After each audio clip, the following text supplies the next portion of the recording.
Goa is going to die. हाँ, सही सुन रहे हो तुम लोग, गोवा खत्म होने वाला है।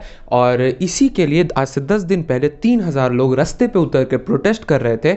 और ये क्यों हो रहा है, कहाँ हो रहा है, किसके वजह से हो रहा है, ये सारे बात जानने के लिए 5 मिनट के लिए जहाँ पे बैठे हो वहीं पर बैठ जाओ और ये वीडियो देखो। तो गोवा में अभी से कुछ दिनों के बाद शुरू होने वाले हैं 3 बहुत बड़े बड़े डेवलपमेंटल प्रोजेक्ट्स जो कि स्पेशली गवर्नमेंट ने असाइन किए हैं, which are number 1 widening of a national highway, number 2 double tracking of a railway line which connects Goa to Karnataka, and number 3 installation of a 400 kilovolt transmission line. All of them are going to be constructed on the Western Ghats, which are one of the most fragile location ecologically in our country. So तुम लोग सोच रहे होगे कि इसमें गोवा की death कहाँ हो रही है। भाई ये तो डेवलपमेंटल प्रोजेक्ट है, ये तो अच्छी बात है, कंट्री की इकोनॉमी बढ़ेगी, बहुत सारे लोग को रोजगार मिलेगा एंड वगैरह वगैरह। लेकिन in so called developmental project के कारण गोवा के मॉलम नेशनल पार्क और Mahavir is going to be destroyed by the government, which is going to miserably disrupt the flora and fauna of the state and could be the end of several species. तो इन सारे national parks और ये jungles को destroy करने से जो wild life को नुकसान होगा वो तो होगा ही, और साथ में इतने सुंदर लोकेशन जो हैं गोवा में अभी वो बर्बाद हो जाएंगे। तुमने दूधसागर वाटरफॉल के बारे में तो सुना ही होगा।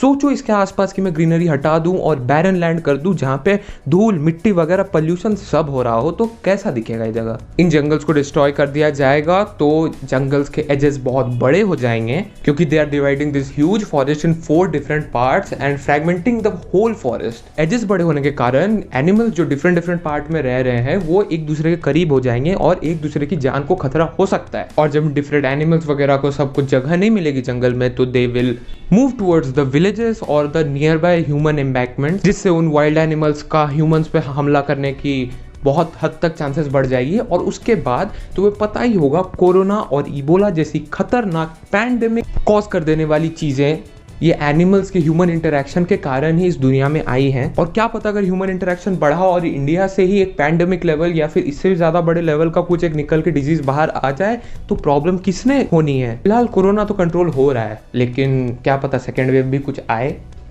आई don't personally think that there is gonna be a second wave of corona, but what's your opinion, please comment. और इन प्रोजेक्ट्स के कारण जो इकोसिस्टम की धज्जियां उड़ने वाली है, उनसे गोवा का average temperature gonna rise by 2 degree Celsius in the next 10 years.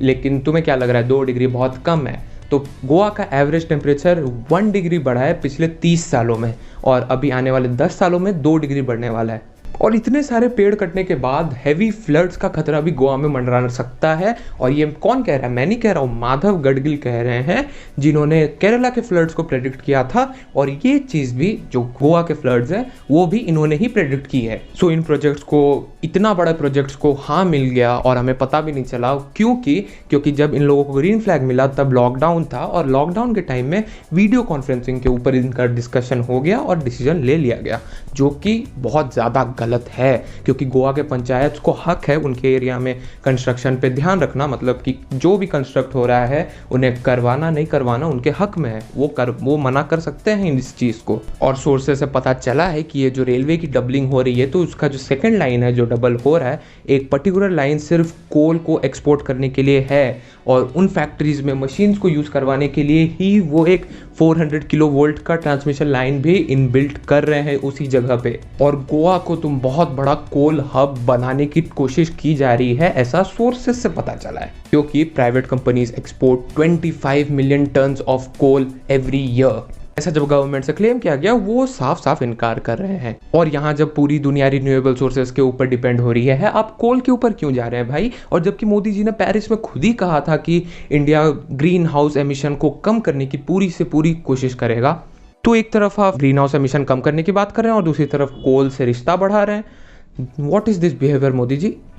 और गोवा इतना इको सेंसिटिव जगह है, वहाँ के 70,000 पेड़ काटने से, अब यहाँ में वो गिनाने नहीं वालों पेड़ काटने से क्या होता है, 5 साल के बच्चे तक को पता होता है। और जब इतने सारे पेड़ काटे जा रहे हैं तो इसको कंपेंसेट करने के लिए गोवा की गवर्नमेंट ने कर्नाटका की गवर्नमेंट से परमिशन मांग रही है कि हम यहाँ पेड़ काट रहे हैं तो आप हमें वहाँ प्लांट करने दीजिए। भाई कोई सेंस है इस बात की? ये तो वही बात हो गई, चोरी मेरे घर हुई है, इंश्योरेंस क्लेम पड़ोसी ले रहा है। और ये 3 बड़े बड़े डेवलपमेंटल प्रोजेक्ट्स कंट्री के biggest 3 names in the sector को दिया गया है, which are Jindal, Vedanta and Adani. and these companies refuses to pay green cess to Goa because they say we are following all the precautions to cause no pollution to the country.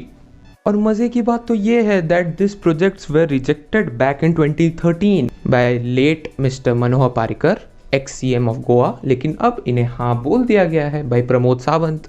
भाई आप cess भी नहीं देंगे, compensate भी ठीक से नहीं करेंगे और एनवायरनमेंट के साथ छेड़खानी भी आपको करनी है, तो भाई ये तो सीधा इशारा हो रहा है।